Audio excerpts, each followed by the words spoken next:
Assalamualaikum warahmatullahi wabarakatuh. Perkenalkan, nama saya Marsha, saya dari kelas A. Di sini saya akan mempresentasikan hasil mind mapping yang saya buat, yaitu tentang jenis-jenis media pembelajaran. Ada 4 jenis media pembelajaran yang saya tulis di sini, yaitu visual atau poster, media digital, media cetak, dan media audio. Baik, yang pertama saya akan menjelaskan tentang media visual. Media visual adalah media yang menyampaikan pesan atau informasi melalui indera penglihatan, misalnya gambar, foto, grafik, ilustrasi, dan poster. Adapun kelebihan dan kekurangan media visual adalah kelebihannya yang pertama, menarik perhatian, kedua, memudahkan pemahaman konsep abstrak, yang ketiga, relatif murah dan mudah didapatkan.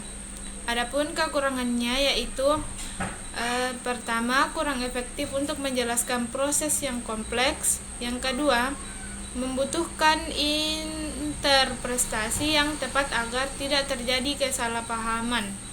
Yang ketiga yaitu cepat membosankan jika terlalu lama. Adapun contoh dari media visual yang berupa poster yaitu pertama, poster pendidikan, kedua, poster kesehatan, ketiga, poster lingkungan, keempat, poster lalu lintas, dan yang terakhir adalah poster acara. Yang kedua yaitu media digital. Media digital adalah media yang menggunakan teknologi digital atau berbasis komputer, internet, atau perangkat elektronik untuk membuat, menyimpan, dan menyebarkan informasi dalam berbagai bentuk seperti teks, gambar, audio, video, maupun gabungan semuanya. Adapun kelebihan dan kekurangan media digital yaitu kelebihannya yang pertama, sangat interaktif dan menarik. Yang kedua, dapat disesuaikan dengan kebutuhan individu. Dan yang ketiga, menyediakan umpan balik langsung. Adapun kekurangannya yaitu yang pertama, membutuhkan akses ke teknologi atau komputer dan internet. Kedua, membutuhkan keterampilan teknis. Dan yang ketiga, potensi distraksi tinggi, misalnya media sosial. Adapun contoh dari media digital yaitu yang pertama, e-book, yang kedua, website, yang ketiga, media sosial, yang keempat, aplikasi pembelajaran, yang kelima, video interaktif, dan yang terakhir adalah presentasi digital, PPT atau Canva. Yang ketiga adalah media cetak. Media cetak adalah media komunikasi massa yang disajikan dalam bentuk tulisan, gambar, atau kombinasi keduanya dan dicetak di atas kertas. Media ini digunakan untuk menyebarkan informasi, berita, atau iklan kepada masyarakat.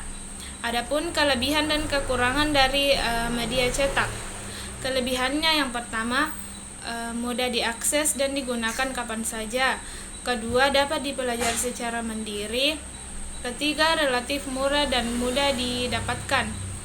Dan adapun kekurangannya yaitu yang pertama, kurang menarik jika hanya berisi teks. Yang kedua, membutuhkan kemampuan membaca yang baik.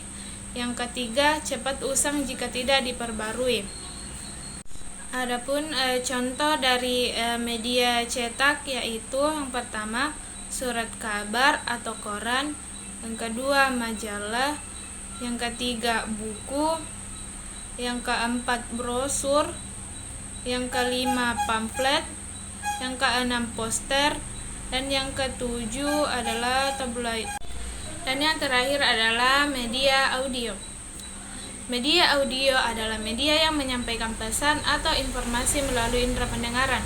Media ini hanya mengandalkan suara, bisa berupa kata-kata, musik, atau efek suara untuk menarik perhatian dan membantu pemahaman. Adapun kelebihan dan kekurangan dari media audio yaitu kelebihannya yang pertama, fleksibel, bisa digunakan sambil melakukan aktivitas lain. Yang kedua, dapat menyampaikan informasi secara detail. Dan yang ketiga, meningkatkan kemampuan mendengar dan konsentrasi. Adapun kekurangannya yaitu satu, membutuhkan peralatan khusus. Yang kedua, kurang efektif untuk orang dengan gangguan pendengaran. Dan yang terakhir adalah mudah terganggu oleh suara bising. Adapun contoh dari media audio yaitu yang pertama radio, kedua podcast, ketiga rekaman suara, keempat kaset atau CD audio, yang kelima audiobook, yang keenam pesan suara atau voice note. Baik, itulah tadi hasil presentasi dari saya tentang jenis-jenis media pembelajaran. Akhir kata, Assalamualaikum warahmatullahi wabarakatuh.